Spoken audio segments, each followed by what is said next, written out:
नमस्कार साथियों, गणित की इस कक्षा में आप सभी का स्वागत है। आज एक बार फिर से हम गुणा के बारे में बात करने वाले हैं। साथियों, आप सभी ने 20 तक के पहाड़े बनाकर उन्हें याद किया है, लेकिन यहाँ पर मैं आपके सामने एक सवाल लिख रहा हूँ। आपको जितने पहाड़े याद हैं, क्या उन पहाड़ों की सहायता से, उन पहाड़ों का उपयोग करके हम इस सवाल को हल कर सकते हैं? नहीं ना, क्योंकि हमने पहाड़े याद किए हैं 20 तक, और यहाँ पर हमें जो गुणा करना है उसमें हमें 23 के पहाड़े की ज़रूरत है। तो क्या किया जाए? एक तरीका तो ये हो सकता है कि हम 23 का पहाड़ा बना लें।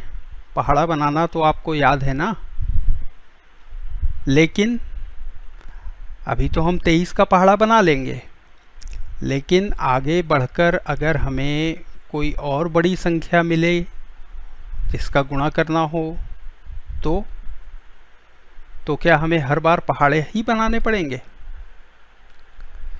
आइए मैं आपको कुछ और बताता हूँ। इस प्रश्न को हम थोड़ी देर बाद हल करेंगे। पहले मैं आपको जो बताना चाहता हूँ आप उसको देखिए।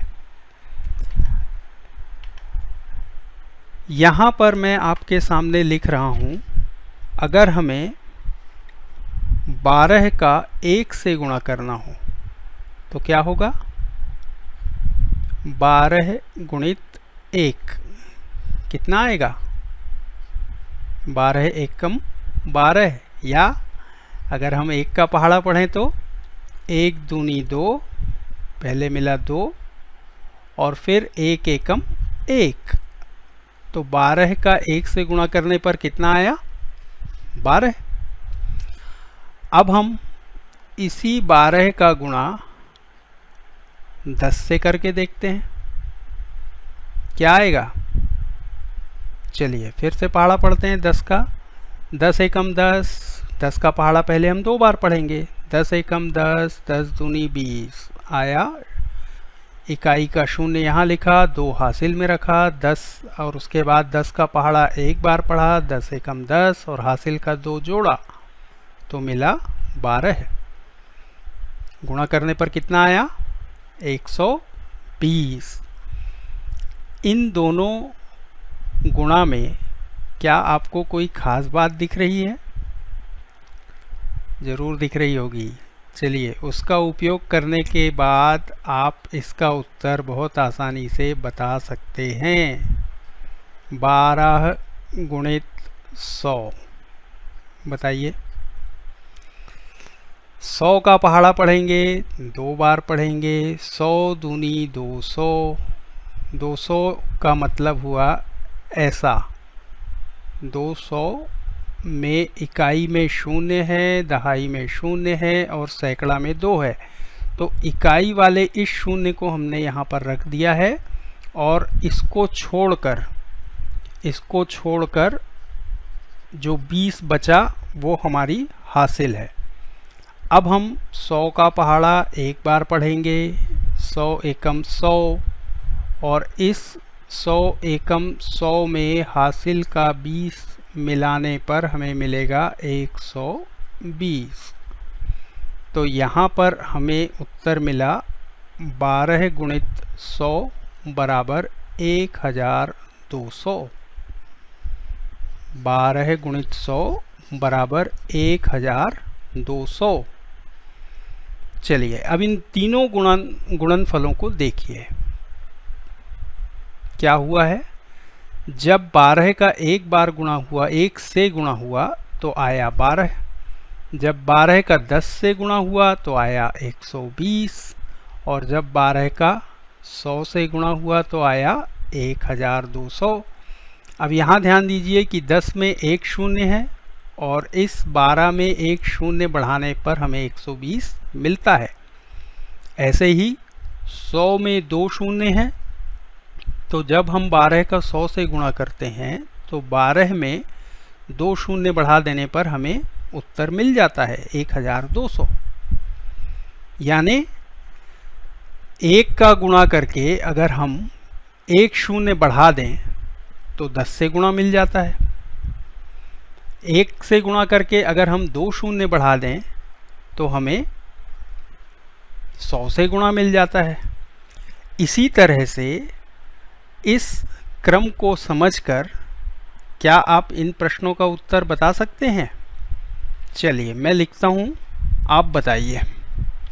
यहाँ पर मैंने लिखा 14 गुणित 1, तो ये पहली लाइन के जैसा है। जब 12 गुणित 1 बराबर 12, तो 14 गुणित 1 बराबर 14। ठीक, अब हम करते हैं 14 गुणित 10, कितना आएगा? 1 का गुणा कीजिए, 14 एकम 14, और उस 14 को लिखने के बाद 1 शून्य को बढ़ा दीजिए।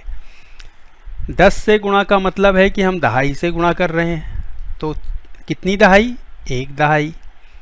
14 का गुणा 1 दहाई से हुआ तो 14 दहाइयाँ मिली, है ना। फिर 14 गुणित 100, अब देखिए 14 का गुणा हम 1 सैकड़ा से कर रहे हैं, तो उत्तर मिलेगा 14 एकम 14 यानी 14 सैकड़े। तो यहाँ पर हमारा उत्तर आना चाहिए 1400। सही है ना। इस तरीके से अगर हम ऐसे ही गुणा करते चलें तो एक चीज़ और देख लेते हैं हम यहीं पर। अगर इस चीज़ को हम समझ गए तो फिर हमारा काम बहुत आसान हो जाने वाला है। चलिए 15 गुणित 3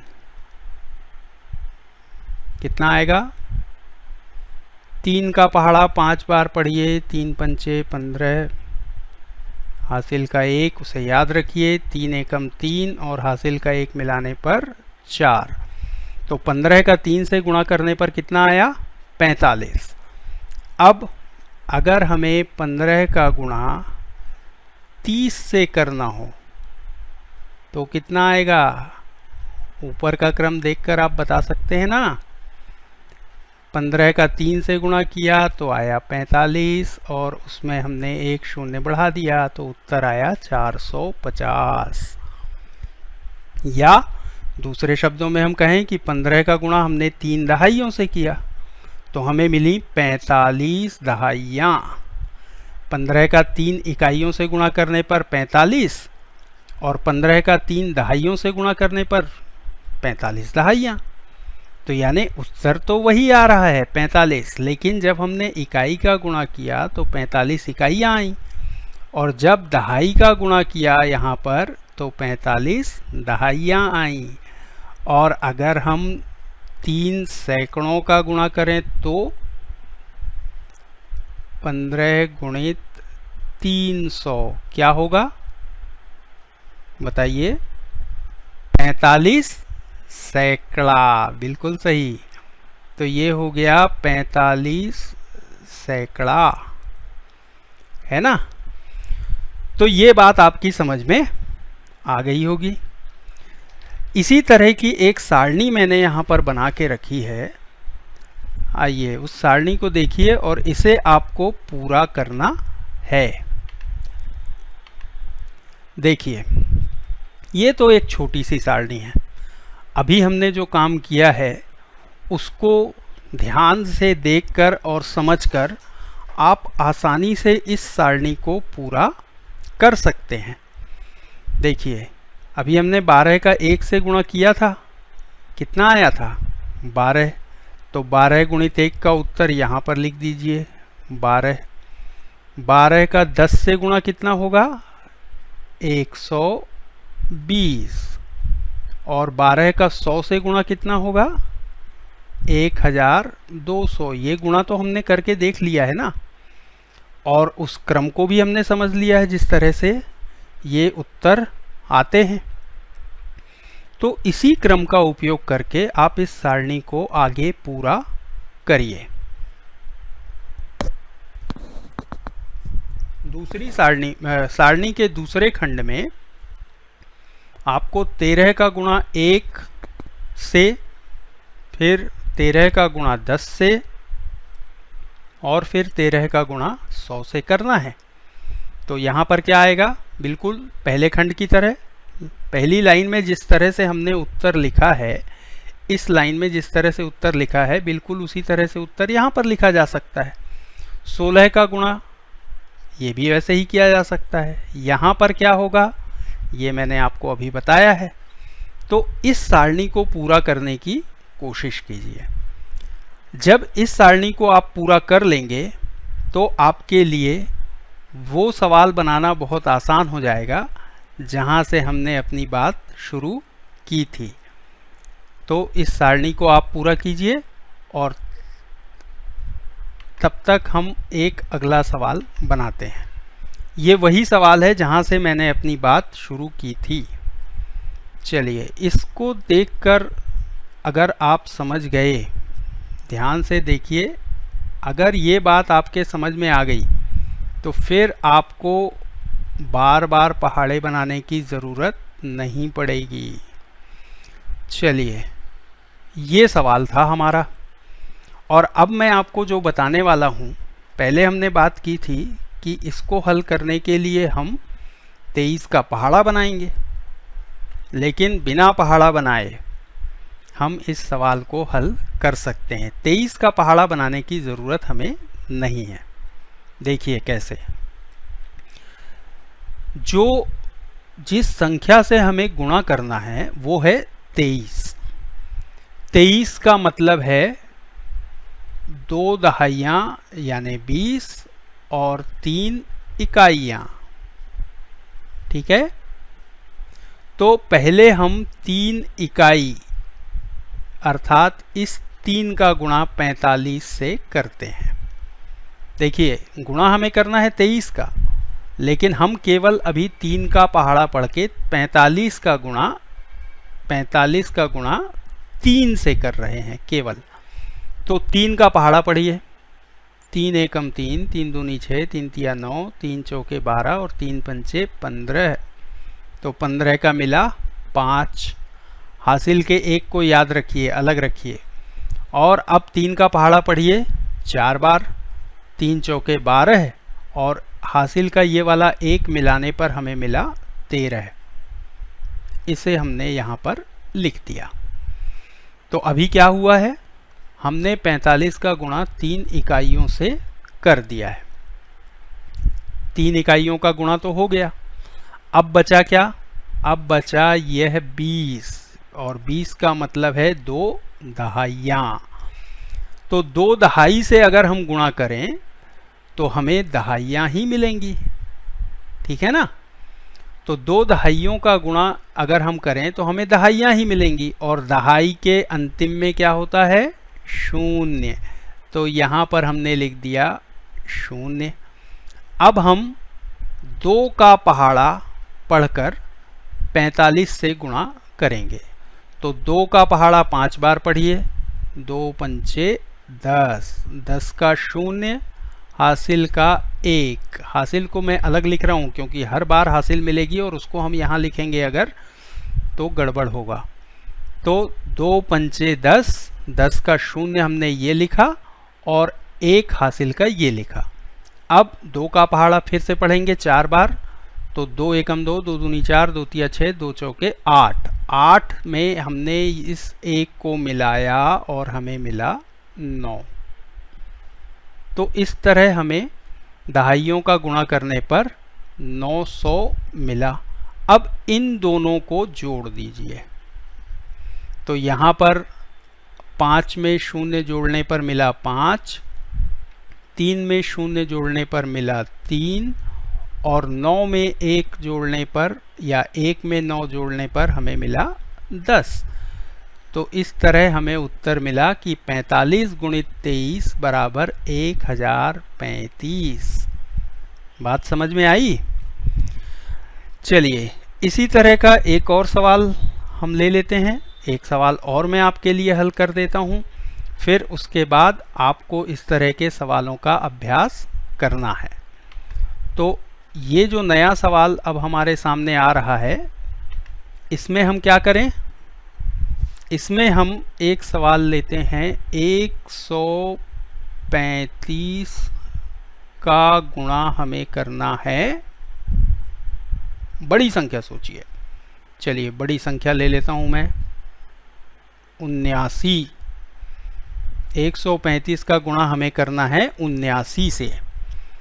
तो 79 का मतलब है 70, 7 दहाई और 9 इकाई। तो 70 धन 9, हम पहले इकाई के 9 का गुणा 135 से कर देते हैं। तो हमें क्या मिलेगा, 9 का पहाड़ा पहले 5 बार पढ़ा, 9 पंजे 45, 45 का 5 हमने यहाँ लिखा, हासिल का 4 यहाँ लिखा, 9 तिया 27, 27 में हासिल के इस 4 को मिलाया तो 28, 29, 30 और 31, 31 का 1 हमने यहाँ लिखा और 3 हमारा फिर हासिल है। तो 9 एकम 9 और हासिल का 3 मिलाने पर हुआ 12, इसको हमने यहाँ लिखा। अब इस 9 इकाई का गुणा तो हो चुका, अब हमें गुणा करना है 70 यानी 7 दहाइयों का। तो दहाई का गुणा हम कर रहे हैं, इसलिए पहले से यहाँ शून्य लगा देते हैं, क्योंकि जब हम दहाई का गुणा करेंगे तो हमें दहाइयाँ मिलेंगी और दहाइयों का आखिरी अंक क्या होता है, शून्य। तो इसलिए हम 7 का पहाड़ा पढ़ेंगे, लेकिन हमारे ध्यान में ये बात है कि ये 7 दहाई है, इसीलिए हमने ये शून्य यहाँ पहले से लिख दिया है। तो 7 का गुणा पहले 135 से करने के लिए पहले हम 7 का गुणा 5 से करेंगे। 7 का पहाड़ा पढ़िए, 7 पंचे 35, हासिल में फिर से आया 3, चलिए हम इसी को 3 को हासिल मान लेते हैं। फिर 7 का पहाड़ा 3 बार पढ़ा, 7 एकम 7, 7 दूनी 14, 7 तिया 21 और 21 में हासिल का ये 3 मिलाने पर हुआ 22, 23, 24 का 4 हमने यहाँ लिखा, हासिल में फिर से आया 2। फिर 7 का पहाड़ा 1 बार पढ़ना है, 7 एकम 7 और हासिल का 2, तो मिलाकर आया 9। और अब हम इन दोनों संख्याओं को जोड़ देते हैं। इकाइयों से गुणा करने पर 135 का गुणा 79 की 9 इकाइयों से करने पर हमें मिला 1215, जो हमने यहाँ लिखा, और 135 का गुणा 79 की 7 दहाइयों से करने पर हमें मिला 9450, इसे हमने यहाँ लिखा।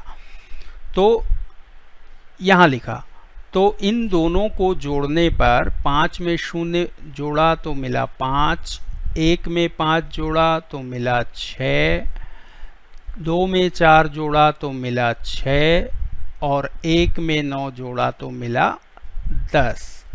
तो इस तरह हमारा उत्तर आया 10,665।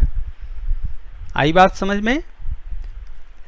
चलिए, तो ये जो तरीका है, इस तरीके में आप देखिए कि हमने किसी बार ना इस सवाल में और ना इसके पहले वाले सवाल में, इसके पहले हमने कौन सा सवाल किया था, इसके पहले हमने किया था एक सवाल हमने किया था 45 गुणित 23, है ना, और एक सवाल हमने ये किया 45 गुणित 23 का एक सवाल हम पहले कर चुके हैं। तो एक सवाल हमने 45 गुणित 23 किया, एक सवाल हमने 135 गुणित 79 किया, लेकिन दोनों ही बार जब हमने 45 गुणित 23 किया था तो हमने पहले 3 का पहाड़ा पढ़ा था, फिर 2 का पहाड़ा पढ़ा था, और जब 135 गुणित 79 हमने किया तो पहले हमने 9 का पहाड़ा पढ़ा और फिर हमने 7 का पहाड़ा पढ़ा। यानी इस तरीके से गुणा करने पर हमें 10 से ज़्यादा, 9 से ज़्यादा किसी पहाड़े की ज़रूरत नहीं पड़ेगी। 79 का गुणा करने के लिए भी हमें अधिकतम 9 तक का ही पहाड़ा पढ़ना पड़ा। तो इस विधि का अगर आप अभ्यास करें तो आपका काम केवल 9 तक के पहाड़ों से चल सकता है, क्योंकि हर बार जब हमारे पास बड़ी संख्याएं आएंगी तो हम हर बार उन संख्याओं का पहाड़ा तो नहीं बना सकते, तो बड़ा मुश्किल काम हो जाएगा। तो इसके लिए हम क्या करते हैं, इस तरीके का उपयोग करते हैं जो मैंने आपको अभी बताया। आशा है आपको ये बात समझ में आ गई होगी। अब आपके लिए आते हैं आपके सामने अभ्यास के कुछ प्रश्न। एक बार फिर वही बात कि आप इन 5 सवालों से ये मत समझिए कि आपका अभ्यास पूरा हो गया। ये 5 सवाल तो केवल एक उदाहरण हैं, और इस तरह के कई सवाल, अब आपको जो तरीका मैंने बताया है उस तरीके को लेकर आप 2 अंकों वाली संख्याओं से बड़ी संख्याओं का भी गुणा कर सकते हैं। और जो सारणी मैंने आपको दिखाई थी उस सारणी को जरूर पूरा कीजिए और इस अभ्यास के प्रश्नों को लिख लीजिए। इन प्रश्नों का अभ्यास कीजिए और अधिक प्रश्न बनाकर आप अभ्यास कीजिए। 2 अंकों वाली बड़ी बड़ी संख्याएं लेकर आप गुणा करने का अभ्यास करेंगे तो आपको इस विधि से काम करने में कोई ज़्यादा समस्या नहीं होगी। एक बार देखिए, अभ्यास के प्रश्न आपने लिख लिए। पहला प्रश्न है 69 गुणित 57, दूसरा प्रश्न है 96 गुणित 89, तीसरा प्रश्न है 35 गुणित 48, चौथा प्रश्न है 135 गुणित 95 और पांचवा प्रश्न है 278 गुणित 63। और इसके अलावा मैंने आपको जो सारणी दिखाई थी ये वाली, इस सारणी को भी पूरा आपको करना है और ऐसी सारणी और बनानी है, इससे बड़ी सारणी बनानी है आपको। यहाँ पर आपको मैंने एक लाइन में जो लिखा है उससे समझ में आ रहा है कि 1 का गुणा, 10 का गुणा और 100 का गुणा करने पर क्या होता है। अब आप सोचिए, अगर एक खंड और बढ़ा दिया जाए, इस तरफ एक खंड और बढ़ा दिया जाए और लिखा जाए कि 12 गुणित 1000, तो क्या होगा। इस तरह की सारणी आप बनाइए और इसे जरूर बनाइए। इसको बनाने के बाद और इस अभ्यास के प्रश्नों को करने के बाद आपको गुणा करने में कोई ज़्यादा मुश्किल नहीं होगी और आपको हर बार पहाड़े भी बनाने नहीं पड़ेंगे। चलिए, इन प्रश्नों का अभ्यास कीजिए और इस अभ्यास के बाद आप गुणा करने का कोई भी सवाल हल कर सकते हैं, है ना। अगली कक्षा में आपसे फिर मुलाकात होगी। तब तक के लिए नमस्कार।